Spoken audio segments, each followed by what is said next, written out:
What I used in the video today was Raybestos Element 3 rotors and Akebono ACT ceramic brake pads. Lift the vehicle, supported by wheel chocks in the front, and use a jack and jack stand to lift both rear wheels and get the tires off. Remove these two bolts on the caliper. They are 14 millimeter to remove the slide pins to open up the caliper to get the old pads out. Remove the caliper, support it on so it's not hanging on the brake hose, and then remove the rear pads. And then these are also 14 millimeter. Remove that bolt there and that bolt down there to remove the caliper bracket. Okay, caliper brackets removed. On the rear rotors, you will need to have the rotor spun to have this little witness hole here at the bottom. There is a little rubber plug there. I'll show you once it's off, but there is it's like a drum brake inside here for the emergency brake. There's a little adjuster you have to spin with the flathead screwdriver to remove the shoes from touching the inside of the rotor so you can remove it easily. Then go ahead and remove the rotor. If the rotor is stuck on like mine was, you can use these M8-1.25. I just got 30 millimeters so that they would clear the studs far enough to get a socket on there or a wrench without needing an extension. But you can put them in those two holes there and tighten them on. And again, it's an M8-125. I use 30 millimeter. You want to use a like a grade 8 or grade 10 so they don't shear off. But this will help you pull the rotor right off. There's your old rotor removed. Just get in here with a brush and clean these up, inspect the emergency brake shoes there. Then we'll start to reassemble. By the way, this is that adjuster I was talking about right there that you have to spin. I was pushing it down, moving the teeth this way towards the car to loosen the shoes on the drum brake, emergency brake. You need to loosen these a little bit to get the rotor off. It's not hard to, you just move this adjuster through that witness hole. Install your new hardware in the caliper bracket that you cleaned up. Add some silicone brake grease to the back of the pads and to the ears. Never apply any to the friction surface.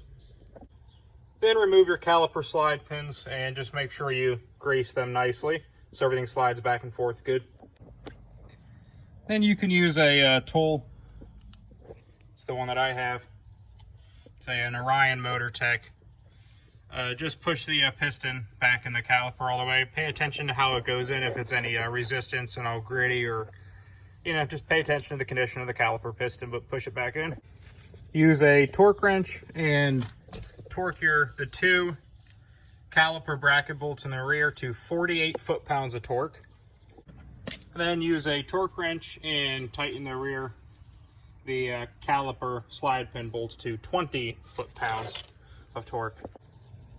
Then you can reuse that little rubber witness hole cover, pop that back in, and you're done with the rears. Just make sure everything spins nicely, right amount of feel, not too much, not too freely. And then using a torque wrench, torque the lug nuts. Subaru calls for 89 foot-pounds. So I'll do about 85 on the torque wrench and then just turn it that last tile hair by hand with a wrench myself. For the front, jack up the vehicle, remove the wheel, and make sure the brake fluid cap is open. Remove the top and bottom caliper slide pin bolts. They are a 14 millimeter. Remove those. Now these pads were technically okay, but I'm just replacing them because the rotors are getting pretty badly rusted and it's going in for a state inspection and stuff. And the rotors and pads are decently priced, so I figured I would just do all of them. So these are being replaced more or less just because of the rust factor and not so much the pad. Pads have plenty of life, but they're just getting kind of rusty, a little bit noisy. Some marking on the rotor and stuff. So I'm just going to replace all this. And then remove the caliper bracket bolts. There is one right here. And then this one here on the bottom. Those are 17 millimeter, but they are a higher torque spec, so you probably will need a breaker bar or an impact to remove those. But go ahead and remove those, 17 millimeter. So the caliper bracket is removed. I did have to kind of beat on the top one, the top caliper bracket bolt a good bit. So now I'm going to put those bolts in the 2 holes in the rotor and remove it. So yeah, those bolts, there's one hole right here, and this one has the bolt threaded in. You just thread these in and it just pops the rotor right off. These are so easy. And again, like I said, I'm using M8-1.25. I'm using 30 millimeter length so I can clear the studs. And these are class 10s. You want to get a good class 8 or 10. And while the rotor is off, it's a good idea to use some brake cleaner and some steel bristle brush. These are Raybestos coated rotors, so there really isn't much of any oil coating on them from the factory. But still, good idea to kind of spray them down with some brake clean and dry them in case if there's any surface oil from manufacturing. So you have a good clean friction surface area for the brake pads to bite into. You want to clean where those little stainless steel clips go, where the pads sit in the caliper bracket, using a bristle brush and some brake clean. Once your hardware is installed, you want to install the caliper bracket again. Reinstall the caliper bracket bolts. Again, they're 17 millimeter. The Subaru torque spec is 60 foot-pounds of torque. The bottom one you can get with the torque wrench very easily. The top one, because of this bolt here, it's kind of hard to get it. You might need a really shallow socket to make it.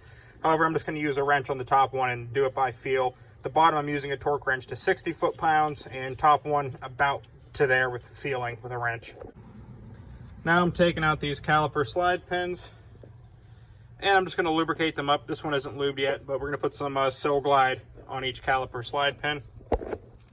Then you want to compress the pistons in the caliper so you can slide it back over the brake pads. And there you have the 2 pistons fully compressed within the caliper, ready to slide back over the brake pads. And then with the caliper bolts reinstalled, they are 14 millimeter, and you torque them to 20 foot-pounds per Subaru specifications. And the front pads and rotors are done. And these are those new Raybestos Element 3 coated pads.